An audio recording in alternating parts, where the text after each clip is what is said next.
ശാസ്ത്രീയ അഥർവവേദ പഠനം ക്ലാസ് 347. ഇന്ന് നമ്മൾ കാണ്ഡം 7 അനുവാകം 7 സൂക്തം 76 നോക്കുന്നത്.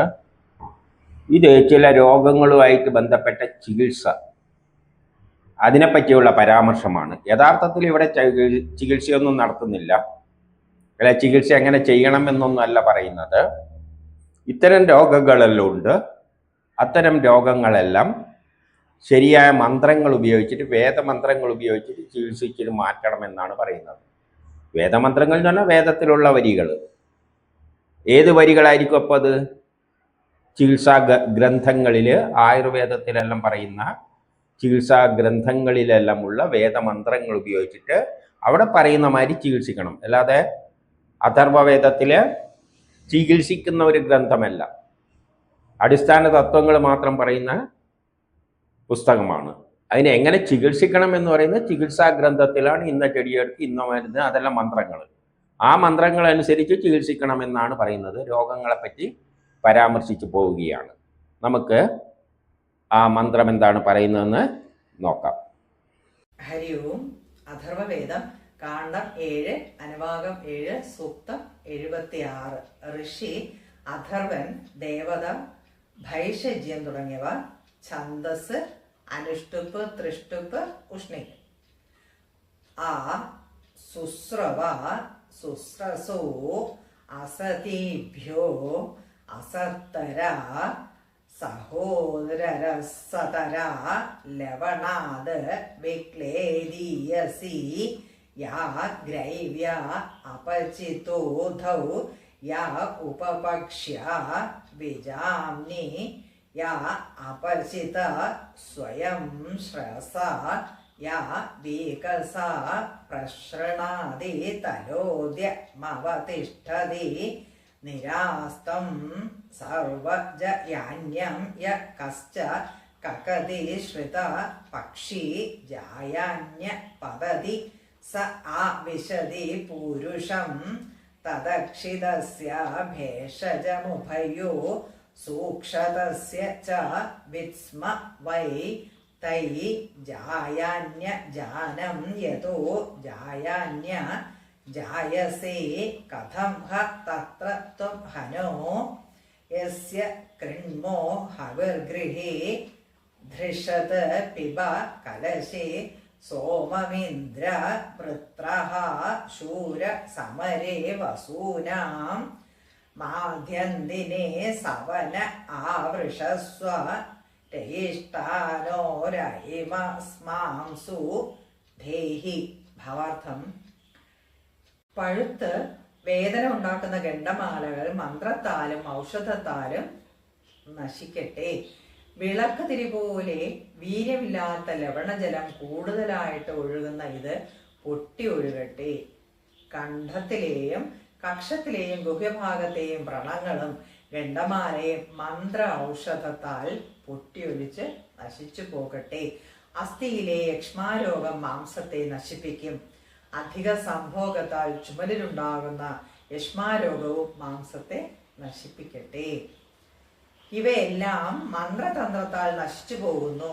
ക്ഷയത്തിന്റെ കാരണങ്ങൾ ഞാൻ മനസ്സിലാക്കുന്നു. ഇന്ദ്രനായിട്ട് രോഗനിവാരണാദി യജ്ഞങ്ങൾ നടത്തുന്ന ഗ്രഹനാഥന്റെ വീട്ടിൽ നീ എങ്ങനെയാണ് എത്തിയത്? ഇന്ദ്രൻ ഈ കലശത്തിലെ സോമരസം കുടിച്ചുകൊണ്ട് ഞങ്ങളുടെ ഐശ്വര്യവും ധനവും നൽകി ഞങ്ങളെ സമ്പന്നമാക്കട്ടെ. ഇവിടെ പറയുന്നത് പഴുത്തിട്ട് വേദനയുണ്ടാക്കുന്ന ഗണ്ഡമാലകൾ. ഈ ഗണ്ഡമാലകൾ എന്ന് പറയുന്നത് നമ്മളെ തൊണ്ടയിലുള്ള ഗ്രന്ഥികളുടെ പഴുപ്പാണ്. തൊണ്ടയിൽ ഗ്രന്ഥികൾ പഴുത്തിട്ട് പഴുപ്പ് പുറത്തേക്ക് വരും. അതിനെപ്പറ്റിയുള്ള പരാമർശമാണ് ഇത് നടത്തുന്നത്.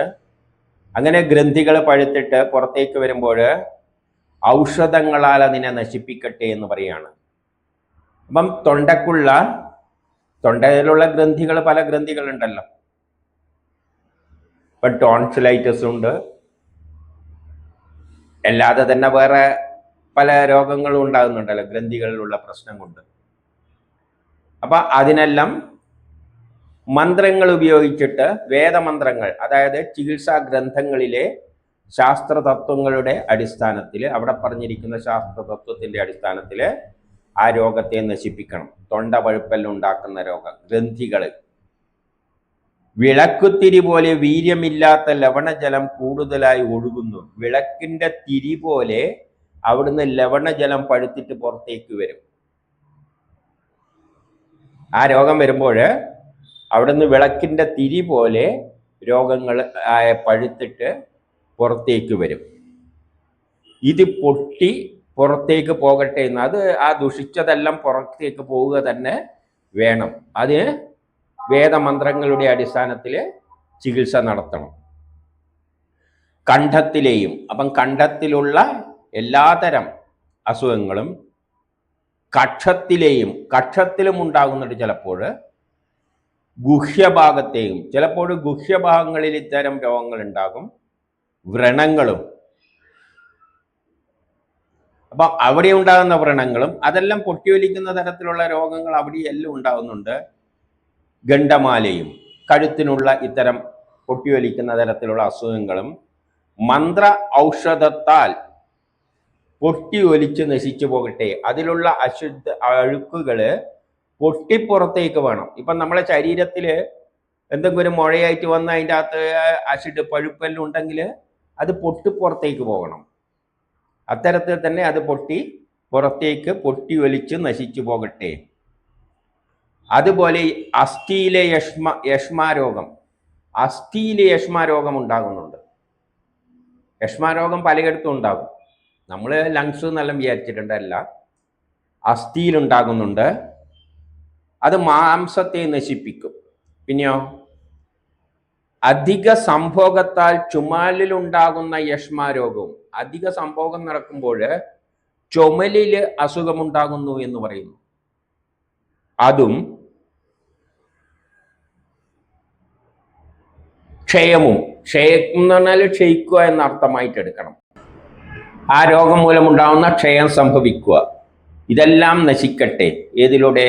വേദമന്ത്രങ്ങളിലൂടെ നശിപ്പിക്കുക. അതായത് ഇത്തരം രോഗങ്ങളെല്ലാം തന്നെ ആയുർവേദ മരുന്നുകളിലൂടെ, ഇല്ലേ വേദങ്ങളിൽ പറയുന്ന വേദമന്ത്രങ്ങളിലൂടെ ചികിത്സിച്ച് സുഖപ്പെടുത്താമെന്ന് പറയുകയാണ്.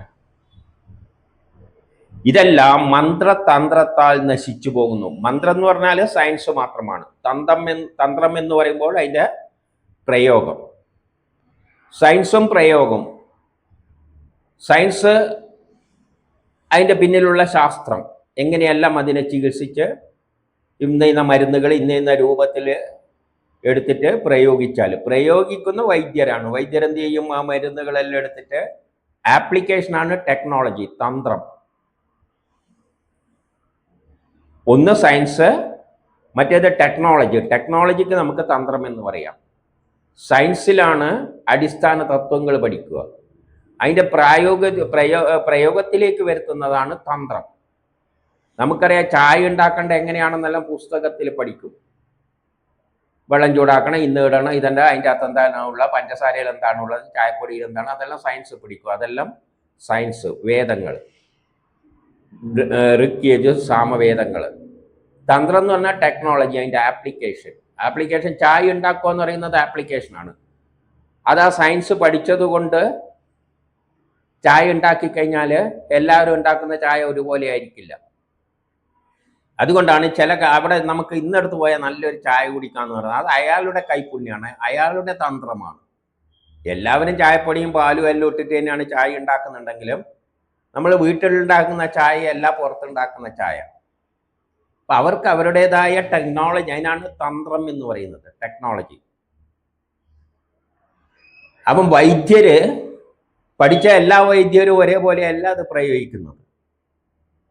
ചില വൈദ്യന്മാർ ചികിത്സിച്ചു കഴിഞ്ഞാൽ നമുക്ക് രോഗം മാറും. അതേമാതിരി അലോപ്പതി ഡോക്ടർമാരാണെങ്കിലും ചില ഡോക്ടർമാർക്ക് കൈപ്പുണ്യം ഉണ്ട് എന്ന് പറയും. ഒരേ രോഗം തന്നെ 2 ഡോക്ടറെ അടുത്ത് പോയാൽ എല്ലാവരും ഒരേ മെഡിസിനും എല്ലാം തന്നെയാണെങ്കിലും ചില ഡോക്ടർമാർ പ്രയോഗിച്ചു കഴിഞ്ഞാൽ അത് പെട്ടെന്ന് ഫലിക്കും. അത് അയാളുടെ തന്ത്രമാണ്, ആ അപ്ലൈ ചെയ്യുന്ന രീതിയാണ്. അപ്പം ഇവയെല്ലാം മന്ത്രത്താലും തന്ത്രത്താലും നശിപ്പിക്കുക. അല്ലാതെ തന്ത്രം എന്ന് പറയുമ്പോൾ നമ്മൾ എന്തെല്ലോ തെറ്റിദ്ധരിച്ചു പോയിട്ടുണ്ട്. ഇനി ക്ഷയത്തിന്റെ കാരണങ്ങൾ ഞാൻ മനസ്സിലാക്കുന്നു. ക്ഷയം എന്ന് പറഞ്ഞാൽ ക്ഷയിക്കുക എന്നത്, ക്ഷയം എന്ന് പറഞ്ഞാൽ ക്ഷയരോഗമുണ്ട്, അത് നമ്മളെ ലങ്സിനെ എല്ലാം ക്ഷയിപ്പിക്കുകയാണ് ചെയ്യുന്നത്. അതേപോലെ ക്ഷയമുണ്ടാകുന്ന നശിപ്പിക്കുന്ന എല്ലാ രോഗങ്ങളെയും നാം മനസ്സിലാക്കുന്നു. ശരിയായ രൂപത്തിൽ നമ്മൾ ആദ്യം മനസ്സിലാക്കണം, എന്നിട്ടാണ് മരുന്നും തന്ത്രങ്ങളും പ്രയോഗിക്കേണ്ടത്. അപ്പൊ അതവയെ ശരിയായി മനസ്സിലാക്കുക. ക്ഷയത്തിന്റെ കാരണങ്ങൾ ഞാൻ മനസ്സിലാക്കുക. എന്തുകൊണ്ടാണ് അത് ഉണ്ടാകുന്നത് എന്ന് നോക്കണം. ക്ഷയം എന്തുകൊണ്ടാണ് ഉണ്ടാകുന്നത്? നമുക്കറിയാം, ക്ഷയരോഗാണുക്കള് ഇന്ന രീതിയിൽ നമ്മളിലേക്ക് കടക്കുമ്പോഴാണ് അത് ക്ഷയമുണ്ടാകുന്നത്. അതെല്ലാം ആധുനിക സയൻസ് കണ്ടെത്തിയാണ്, രോഗാണുക്കളാണ്. അപ്പൊ അതിന്റെ കാരണങ്ങൾ നമ്മൾ മനസ്സിലാക്കണം. കാരണം മനസ്സിലാക്കിയിട്ട് വേണം ചികിത്സ നടത്താൻ. ഇന്ദ്രനുമായി ചേർന്ന് നിവാരണാദി യജ്ഞങ്ങൾ നടത്തുന്ന ഗൃഹനാഥൻ ഇന്ദ്രനാണ് എല്ലാ യജ്ഞങ്ങൾക്ക് പിന്നിലുമുള്ളത്. ആ ഇന്ദ്രനുമായി ചേർന്നുകൊണ്ട് രോഗനിവാരണാദി യജ്ഞങ്ങൾ നടത്തുന്ന യജമാനൻ രോഗനിവാരണത്തിന് വേണ്ടിയുള്ള യജ്ഞങ്ങൾ നടത്തുന്നു. രോഗനിവാരണത്തിനുള്ള വേണ്ടിയുള്ള യജ്ഞങ്ങൾ നടത്തുക എന്ന് പറഞ്ഞാൽ ചികിത്സിക്കുക. രോഗം വന്നാൽ ചികിത്സിക്കുക, വരുന്നതിനെക്കാട്ടി മുമ്പിൽ പ്രതിരോധത്തിനുള്ള വഴികൾ സ്വീകരിക്കുക. ഇതെല്ലാം ഡോക്ടർ സഹായത്താലാണ് ചെയ്യുക. അപ്പൊ അവിടെയെല്ലാം സഹായിക്കുന്നത് ആരാണ്? ഇന്ദ്രനാണ്. ഇവിടെ എന്ത് കർമ്മങ്ങൾ നടത്തുന്നുണ്ടെങ്കിൽ അതിനെ പൂർത്തീകരിക്കുന്നത് ഇന്ദ്രനാണ്. ഇപ്പം ഡോക്ടർ മരുന്ന് കൊടുക്കുകയേ ചെയ്യുള്ളൂ. ആ മരുന്ന് വായിലോട്ട് വെള്ളം ഒഴിച്ചു കൊടുത്തു കഴിഞ്ഞാൽ ആ മരുന്ന് ശരീരത്തിൽ ആ ഭാഗത്ത് എത്തിച്ചേർന്നിട്ട്, രോഗമുള്ള സ്ഥലം എത്തിച്ചേർന്നിട്ട് അവിടെ ചെറിയ രാസപ്രവർത്തനങ്ങൾ നടക്കുന്നുണ്ട്. അതിനെ ഏകോപിപ്പിക്കണം. മരുന്ന് അവിടെ എത്തിക്കണ്ടെങ്കിലും നമുക്കൊരു ഏകോപിപ്പിക്കാൻ ഒരാൾ വേണം. ഗുളിക തന്നാലെ അവിടെ പോവില്ല. കുപ്പിയിലുള്ള ഗുളിക തന്നാലെ അവിടെ എത്തില്ല. എന്ത് കർമ്മത്തിന് ഏകോപിപ്പിക്കാൻ? അതാണ് സയൻസ് ആൻഡ് മാനേജ്മെന്റ്. മാനേജ്മെന്റ് എന്ന് പറയുന്നത് ഏകോപിപ്പിക്കുന്നതാണ്. അപ്പം ഡോക്ടർ ആ മരുന്ന് ഇന്ന ഗുളിക കുടിച്ചു കൊടുത്തോ എന്ന് പറഞ്ഞു കഴിഞ്ഞാൽ ആ പ്രിസ്ക്രിപ്ഷനിൽ ആ മരുന്ന് എഴുതി വെച്ചോണ്ട് രോഗീൻ്റെ അടുത്ത് ആ മരുന്ന് എത്തൂല. ഒരാള് ആ പ്രിസ്ക്രിപ്ഷനും പോയി കടയിൽ പോയി വാങ്ങി സമയത്തിന് രോഗീൻ്റെ വായിൽ വെള്ളം ഇട്ടിട്ട് ഒഴിച്ചു കൊടുക്കണം. അപ്പൊ ഒരു പ്രവർത്തനത്തെ ഏകോപിപ്പിക്കാൻ ഒരു ശക്തിയുണ്ട്. അത് ആ രോഗീനെ ചികിത്സിക്കുന്നവർ ചെയ്യും, പരിചരിക്കുന്നവർ ചെയ്യും. അതേപോലെ തന്നെ ഈ മരുന്ന് ഉള്ളിൽ ചെന്ന് കഴിഞ്ഞാൽ അവിടെയും ചെറിയ വലിയ രാസപ്രവർത്തനങ്ങൾ നടക്കുന്നുണ്ട്. ആ രാസപ്രവർത്തനത്തെ സയൻസിന്റെ അടിസ്ഥാനത്തിൽ തന്നെയാണ് നടക്കുന്നതെങ്കിലും ആ സയൻസിൽ നിന്ന് വരുന്ന ഒരു ശക്തി വിശേഷമാണ് അതിനെ ഏകോപിപ്പിക്കുന്നത്, ആ പ്രവർത്തനങ്ങളെ മുഴുവൻ ഏകോപിപ്പിക്കുന്നത്. ആ ഏകോപിപ്പിക്കുന്ന ശക്തി വിശേഷമാണ് ഇന്ദ്രൻ. അപ്പൊ ഇന്ദ്രന്റെ സഹായത്താൽ യജമാനൻ രോഗങ്ങൾ വരാതിരിക്കാനും വന്നതിനെ മാറ്റാനും വേണ്ടിയുള്ള ചികിത്സകൾ നടത്തുന്ന കൂട്ടത്തിൽ എങ്ങനെയാണ് ആ വീട്ടിൽ ഈ രോഗം എത്തിച്ചേർന്നത്? അപ്പം നമ്മളെ വീട്ടിൽ നമ്മൾ ഇരുന്നു കൊണ്ട് നമ്മൾ രോഗം വരാതിരിക്കാനുള്ള പരിപാടികളെല്ലാം ചെയ്യും. എന്നിട്ടും നമുക്ക് രോഗം വരുന്നുണ്ടെങ്കിൽ അത് എങ്ങനെയാണ് വന്നു ചേർന്നത് എന്ന് നമ്മൾ അന്വേഷിക്കണം. ഇപ്പം ഞാനിവിടെ ഇരിക്കുകയാണ്, വേറെ ആരും ഇവിടെയൊന്നും വന്നിട്ടില്ല, എന്നാലും നമുക്ക് ചിലപ്പോൾ പനിയും ജലദോഷം എല്ലാം പിടിക്കും. ആരുമായിട്ട് കൂട്ടുകൂടിയിട്ടില്ലെങ്കിലും ജലദോഷം എല്ലാം വരും. ഇതെങ്ങനെ വന്നു? അപ്പൊ ഈ രോഗാണുക്കൾ എവിടെ നിന്നല്ലോ വരുന്നുണ്ട്, അത് നമ്മൾ കണ്ടെത്തണം. അതായത് എങ്ങനെയാണ് രോഗം പകരുന്നത് എന്ന് നമ്മൾ മനസ്സിലാക്കണം. ചില രോഗങ്ങളെല്ലാം നമ്മൾ പൈപ്പിലെ വെള്ളം കുടിച്ചാലായിരിക്കും. അപ്പൊ അതിനൊരു റീസൺ ഉണ്ട്, പൈപ്പിലെ വെള്ളത്തിൽ അതെങ്ങനെ വന്നു. അപ്പൊ ഏത് രോഗവും നമ്മൾ പ്രതിരോധം എല്ലാം നോക്കിയിട്ട് തന്നെയാണ് നടക്കുന്നത്. ഈ മുഖത്ത് മറ്റേ ഇതെല്ലാം വെച്ച് കെട്ടിയിട്ടെല്ലാം തന്നെയാണ് നടക്കുന്നുണ്ടെങ്കിലും ചിലപ്പോഴെല്ലാം രോഗം കയറി വരുന്നുണ്ട്. അതെങ്ങനെ വന്നു? അപ്പൊ രോഗം സ്പ്രെഡ് ചെയ്യാനുള്ള കാരണങ്ങൾ എല്ലാം എന്ത് വേണം, നമ്മൾ മനസ്സിലാക്കണം.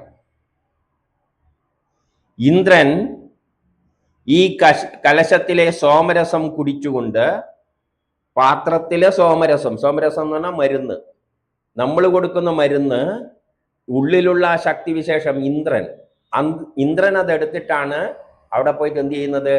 രോഗത്തെ മാറ്റുന്നത്. നമ്മൾ കൊടുക്കുന്ന വസ്തു ഇന്ദ്രൻ എടുക്കും. എന്നിട്ട് ഇന്ദ്രൻ അതിനെ, കാരണം ഗുളിക അതേപോലെയല്ല അവിടെ ആക്ട് ചെയ്യുന്നത്. കുടിക്കുന്ന ഗുളികയെ വെള്ളവും കുടിക്കുന്നുണ്ട്. ആ വെള്ളവും ഗുളികയും കൂടി അലിയിപ്പിച്ച് അതിനെ ശരീരത്തിൻ്റെ ആഗീരണം ചെയ്ത് രക്തത്തിലൂടെ ആ സ്ഥലത്തേക്കെല്ലാം എത്തുന്ന കുറേ പ്രക്രിയകൾ നടത്തുന്നുണ്ട്. അതിൻ്റെ പിന്നിലെല്ലാം ഒരു ഏകോപിക്കുന്ന ഒരു ശക്തിവിശേഷമുണ്ട്. അല്ല നമുക്ക് ശരീരത്തിൻ്റെ ആ ഭാഗത്തേക്ക് ഗുളിക എത്തിക്കാനൊന്നും പറ്റില്ല. ഗുളിക ഇവിടെ ഇട്ടിട്ട് അങ്ങ് വെള്ളം ഒഴിക്കാനേ പറ്റും. പിന്നെയുള്ള പ്രവർത്തനങ്ങൾ മുഴുവൻ ഏകോപിപ്പിക്കുന്ന ഒരു ശക്തിവിശേഷം നമ്മുടെ ശരീരത്തിൽ ഉണ്ട്. ആ ഏകോപിപ്പിക്കുന്ന ശക്തിവിശേഷത്തിന് പൊതുവെ പറയുന്ന പേരാണ് ഇന്ദ്രൻ. അപ്പൊ ഇന്ദ്രനാണ് നമ്മൾ ഈ ഗുളികയെല്ലാം കൊടുക്കുന്നത്. അപ്പൊ ഇന്ദ്രൻ അതെടുത്തിട്ട് അതിനെ എങ്ങനെയല്ല വേണ്ടതെന്ന് വെച്ച് കഴിഞ്ഞാൽ അവിടെ എത്തിച്ചിട്ട് ആ രോഗത്തെ മാറാൻ വേണ്ടത് ചെയ്യുന്നു.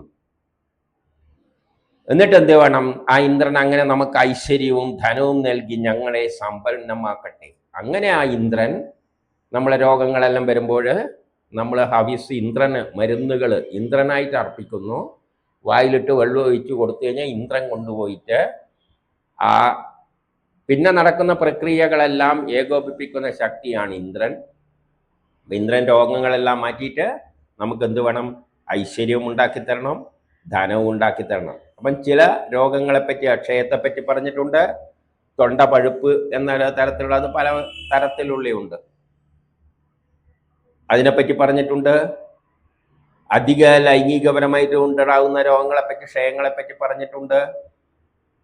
ശരീരത്തിൽ, കക്ഷത്തിൽ, ഗുദത്തിൽ എല്ലാം വരുന്ന, ഗുദഭാഗങ്ങളിലെല്ലാം വരുന്ന രോഗങ്ങളെപ്പറ്റി, പൊട്ടിയൊലിക്കുന്ന അസുഖങ്ങളെപ്പറ്റി എല്ലാം പറഞ്ഞിട്ടുണ്ട്. അതിൽ സിഫിലിസും എല്ലാം വരുമല്ലോ. അങ്ങനെ എന്തെല്ലാം രോഗങ്ങളുണ്ട്, അങ്ങനെ പലതിനെ പറ്റിയുള്ള ഒരു പരാമർശം ഇവിടെ നടത്തിയിട്ട് എന്താണ് പറയുന്നത്? അത് മരുന്നുകൊണ്ട് ചികിത്സിക്കണം. വേദങ്ങളിൽ പറഞ്ഞ അതിനുള്ള മന്ത്രങ്ങൾ ഉപയോഗിച്ചുകൊണ്ട്, അതിനുള്ള സയൻസ് തത്വങ്ങൾ ഉപയോഗിച്ചുകൊണ്ട് ചികിത്സിക്കണം. രോഗം എങ്ങനെ വരുന്നു എന്നുള്ള കാര്യങ്ങൾ രോഗം എങ്ങനെയാണ് നമ്മളിലേക്ക് എത്തുന്നത്, സ്പ്രെഡ് ചെയ്യുന്നത് എങ്ങനെയാണ്, അതിനെപ്പറ്റി മനസ്സിലാക്കണം. നമ്മൾ പ്രതിരോധമെടുക്കുന്നുണ്ട്. പ്രതിരോധമെടുത്താലും ചിലപ്പോൾ എന്ത് ചെയ്യുന്നുണ്ട്? രോഗം നമ്മിലേക്ക് എത്തിച്ചേരുന്നുണ്ട്. അതിനെപ്പറ്റി എല്ലാം നമ്മൾ മനസ്സിലാക്കണം. ഇതെല്ലാം ഒരു അലോപ്പതി അല്ലെങ്കിൽ ആയുർവേദ ഡോക്ടറുകളാണെങ്കിൽ, ഇതിൽ താല്പര്യമുള്ളവരാണെങ്കിൽ അവർക്ക് ഇതിനെപ്പറ്റി കുറേ എക്സ്പ്ലെയിൻ ചെയ്യാൻ പറ്റും. പക്ഷെ ഇതൊന്നും നമ്മളെ ഫീൽഡല്ല. അതുകൊണ്ട് ഈ തരത്തിലാണ് ഈ വേദമന്ത്രങ്ങളുടെ അർത്ഥം വരുന്നത്.